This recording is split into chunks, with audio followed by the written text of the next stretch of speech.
Hello, welcome back to IAH 241E. Today we are going to be talking about sound design.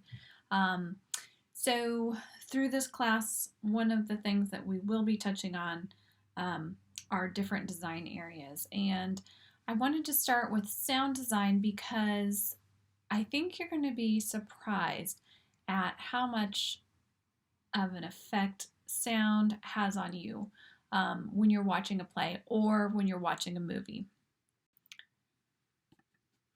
Sound design can be defined as the design of the audio elements used to tell a story.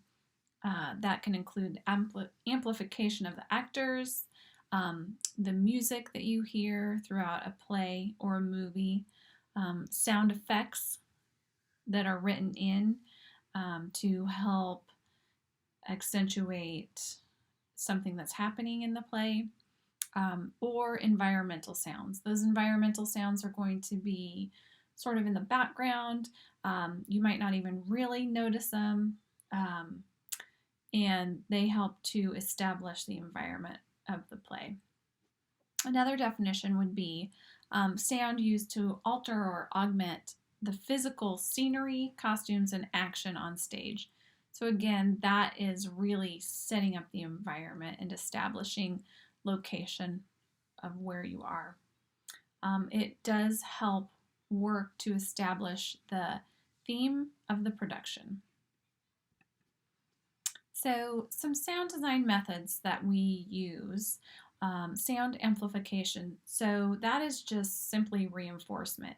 Any concert that you go to is going to have reinforcement because you have so many people watching a musical act or a play that you wouldn't be able to hear it as an audience member if they weren't reinforced.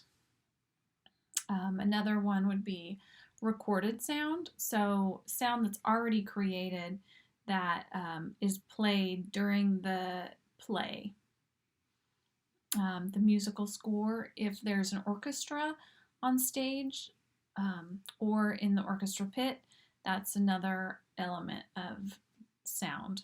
And then the last one is going to be sound effects. This one's really pretty obvious when you're watching a movie that there are sound effects that are added on top of that, the show that you're watching.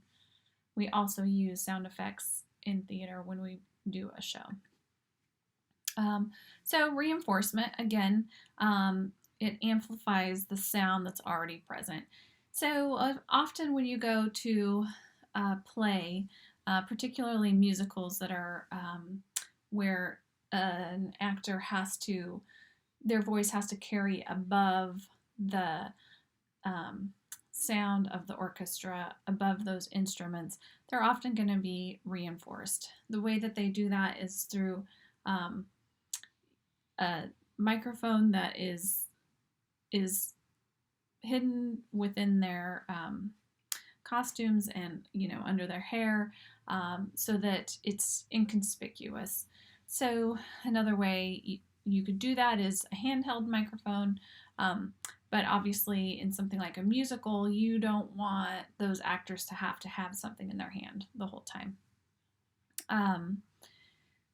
So another thing that we can do to amplify the sound would be sometimes there are microphones on the stage that you won't even notice, but that will help pick up the actors' voices, or hung down from above from the grid to also help pick up those actors. Once in a while, we'll use a special floor, for instance, a tap dancing floor that really helps amplify that, because it does become a major part of some plays. For instance, 42nd Street, where there's just tons and tons of tapping, that becomes a major musical part of the play. So recreation, sound recreation. So oftentimes a sound designer is tasked with creating sounds that occur in a location or in nature that then they're going to recreate for the stage to help establish that theme or the mood of the play. Is it real or is it unreal? Um, is the sound sort of abstract, or is it going to be more literal? Those are going to really help establish the tone of the production that is being put on. So sound design can really help to create location or mood, or the atmosphere of whatever world we're bringing you to on stage.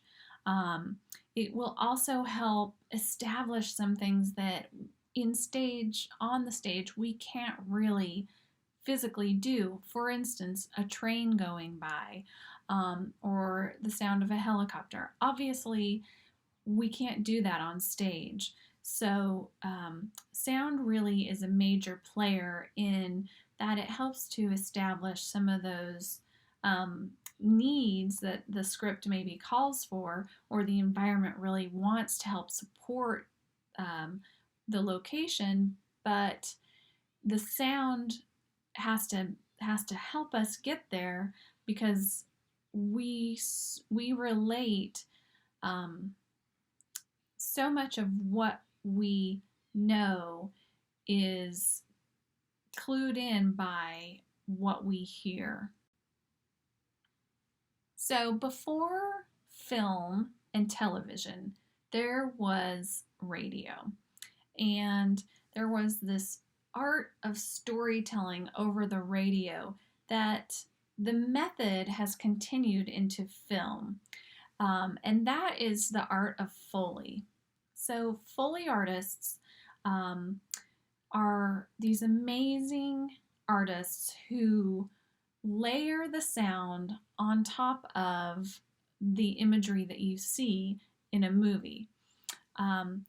So they help create the environment. They create every sound that you hear in those movies. So what I want you to do right now is go ahead and click down below. You want to click on the Magic of Making Sound. It's a video that's going to help you understand that process of what a Foley artist does. The last thing I want to talk to you about is diegetic sound versus non-diegetic sound. So, diegetic sound is a noise that is within the play. It is a sound that the actors on stage or the people in the movie, it's everything that they hear. So, when two actors are talking to each other, that's diegetic sound. They're hearing each other, they know where it's coming from. That's part of their environment, right? Non-diegetic sounds are the sounds that are happening on stage or in a movie that the audience hears, but the actors in that moment, they do not hear those non-diegetic sounds. So typically this is going to be some sort of music or noise that's going to put an audience member on edge so that they can anticipate what is going to happen next. But the actors don't get to hear it because if they knew something scary was going to happen, then they probably wouldn't continue down the path that they're on. So go ahead and watch the video by Josh Hansen. He does a really great job of explaining diegetic sound versus non-diegetic sound. It's just a video that is a couple of minutes. Okay? So for this week, your quiz is based on the information in this PowerPoint and in those videos that you have watched. So I want you to go ahead and take that quiz. This is not a reflective quiz like the previous quizzes have been. This is there are correct answers to this quiz, obviously, so go ahead and go back through this PowerPoint so you can remember some of those terms that we talked about. Okay. The other thing that you need to do before Sunday at 10 o'clock is read Chapter 9 in The Creative Habit.